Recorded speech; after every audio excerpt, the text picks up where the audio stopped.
Hi, I'm Jean Nolte, editor at Fons & Porter. And I'm Colleen Tauke. I'm the sewing specialist with Fons & Porter. In this tutorial, we're going to cover how to create the table topper called Brown Sugar. To get the pattern for this quilt, go to shopfonsandporter.com/quiltingquickly. So this is kind of a Bargello type trip around the world quilt. It's a kind of a unique technique, but really not very hard if you just pay attention. All 2.5-inch strips. Right. You need 11 fabrics and you need 2 strips that are 2.5 inches wide of each fabric. Yep. So 22 strips, 11 fabrics total. All right, so get this over here. We'll show you how to get organized. First thing you want to do is take 1 strip of each fabric. You're going to kind of audition them into a strip set, and you want to space apart the dark fabrics from the light fabrics so then they're all grouped together.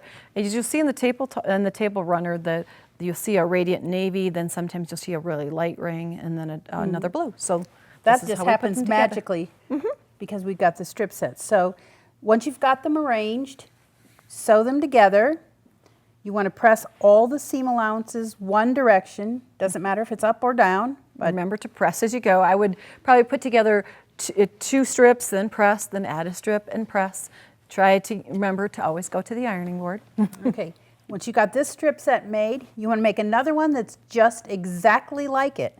So we're going to have 2 identical strip sets. So the first thing you do is you're going to join your strip set into a tube. Into a loop. All right. We don't do this very often. Nope.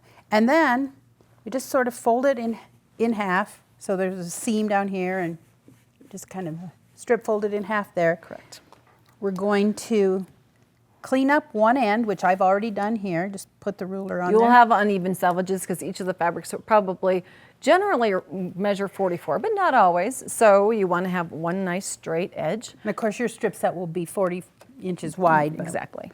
We just got a shorter one here to show. All right, so now what you're going to do is cut 2.5-inch segments off of this so it's folded in half.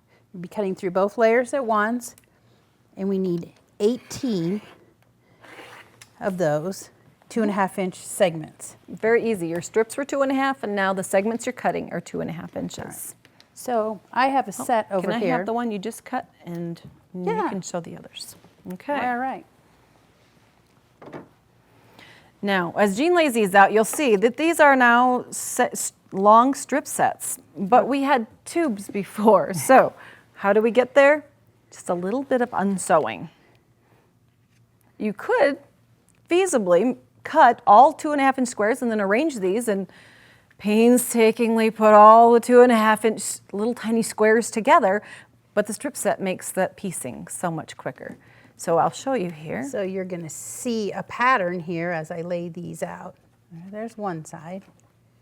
Okay, now, I'm going to do these. This brown is the center of our table runner. And so we've numbered this as number 1 and work our way out to number 11. So what I did to get this in the center is that I went in with a seam ripper really gently, and I'm going to cut about every 3rd stitch or so.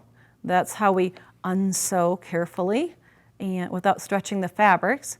And then we can go to the other side of the fabric and unzip it. It's kind of magic. And you will see when I open this up that it matches that strip that we put down the center. You're right. Okay. Now, I think there's some value to putting these labels on here. Yeah, it helps so us you know, just on your center strip, so you know what's fabric number 1 through 11. Because what we're going to do is you're mirror imaging. As you open up those loops, you're going to mirror image out the break each time. So you leave the brown here, and the brown's going to rotate to the bottom, as you see. And then you would have, as you join these rows, you would have half of the table runner. Okay, so this strip would have been like, the loop would have been like this. So we took it apart between number 1 and number 2. So this one's taken apart between number 2 and number 3. And number 3. It becomes really evident to you as you're working on it. 4 and 5. Very good. And then you do 2 of each of them. Right. Because you'll see these 2 are alike, these 2 are alike. Okay, so Once you've done that, These are the 9 strips. Now you cut 18. So the other 8 or 9 that you cut are going to be the other side of the table the other runner. half. Except that, if you notice on the original table runner, there was just one brown square in the center. If we have 2 of these, we're going to have 2 brown squares in the center. So we would remove the top row. So in the from the other second strip group that looks just like that, you're going to remove each one of these. So they only have 10 squares in each row. So then all you need to do is join the rows to make one half, join the other rows to make another half, join the 2 halves. And you've got brown sugar. Thanks for joining us today. To see more of our videos, go to video.fonsandporter.com.